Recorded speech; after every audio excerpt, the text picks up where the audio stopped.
សុខស្ដីបងប្អូនទាំងអស់គ្នាមិនថាប្រទេសណាដោយប្រទេសណាវាតែងតែមានការរើសអើងខ្លះនិងមានមនុស្សអាក្រក់ហើយគ្រាន់ថាតិចវាច្រើនទេអញ្ចឹងហើយទើបគេបង្កើតច្បាប់ដើម្បីឲ្យគោរពច្បាប់ប៉ុន្តែមនុស្សអាក្រក់គឺគាត់មិនសូវជាគោរពច្បាប់ទេគោរពច្បាប់តែមនុស្សល្អទេប៉ុន្តែយើងត្រូវតែមានច្បាប់ដើម្បីគ្រប់គ្រងនិងការពារទៅដល់អ្នកដែលគាត់ត្រឹមត្រូវចាំបានគេត្រូវការច្បាប់ប្រទេសណាដែរក៏ប្រទេសណាក៏ត្រូវមានមនុស្សអាក្រក់ដែរមិនថាប្រទេសមហាអំណាចណាដែរប៉ុន្តែគេមានច្បាប់គ្រប់គ្រងប្រជាជនរបស់គេគ្រាន់តែច្បាប់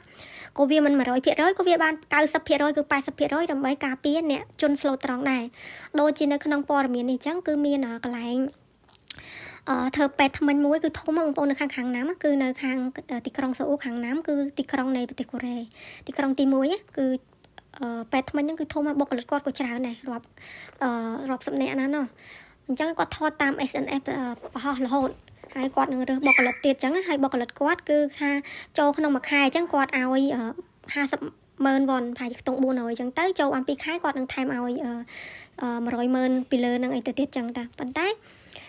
មានបុគ្គលិកថ្មីមួយគាត់មកធ្វើបាន2ថ្ងៃចានៅពេលដែលធ្វើបាន2ថ្ងៃក៏គាត់មានអារម្មណ៍ថា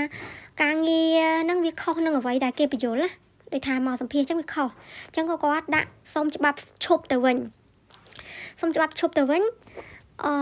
ខាងមន្ទីរពេទ្យប្រធានធំហ្នឹងក៏គាត់ប្រាប់ថា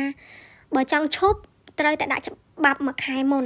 ចាដាក់ច្បាប់មួយខែមុនទៅគាត់ឲ្យឈប់ហើយបើចង់ឈប់អញ្ចឹងគឺកាត់ប្រាក់ខែក្នុង50ដូចថា2លានអញ្ចឹងកាត់ 50% អញ្ចឹងណា1លានអីចឹងទៅឧទាហរណ៍ចាអញ្ចឹងម្នាក់ដែលបុគ្គលិកដែលគាត់ឈប់ហ្នឹងគាត់ប្រមគាត់ដាក់ពាក្យមិនដឹងចានៅពេលដែលដាក់ពាក្យមិនដឹងទៅនៅពេលដែលបុគ្គលិកធ្វើអីខុសមួយអញ្ចឹងគាត់បានជាស្ដីបន្ទោសបុគ្គលិកនៅក្នុងគោរពកថានឹងហើយពេលដែលបុគ្គលិកធ្វើអីខុសឲ្យគាត់ទៅសេជាសបតអីចឹងសុំទោសសុំអីចឹងទៅឬក៏ឲ្យទៅសេឲ្យមើលឈរមើលទៅអញ្ចឹង3ម៉ោងអីក៏មានដែរអញ្ចឹងហើយនៅខាងរដ្ឋខាងក្រសួងការងារគេនឹងចុះមកស្រាវជ្រាវថាហ្នឹងរបៀបដូចយើងថាធ្វើអំពើហិង្សាគេហៅធ្វើអំពើហិង្សាទៅលើបុគ្គលិកអញ្ចឹងគេធ្វើទៅតាមផ្លូវច្បាប់ហើយប្រជាជនកូរ៉េគ្រាន់តែចេញព័ត៌មានប៉ុណ្ណឹងខ្ញុំប្រាប់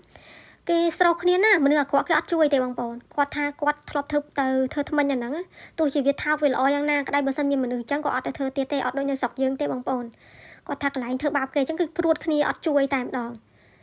ចាសូមអរគុណនិងជម្រាបលា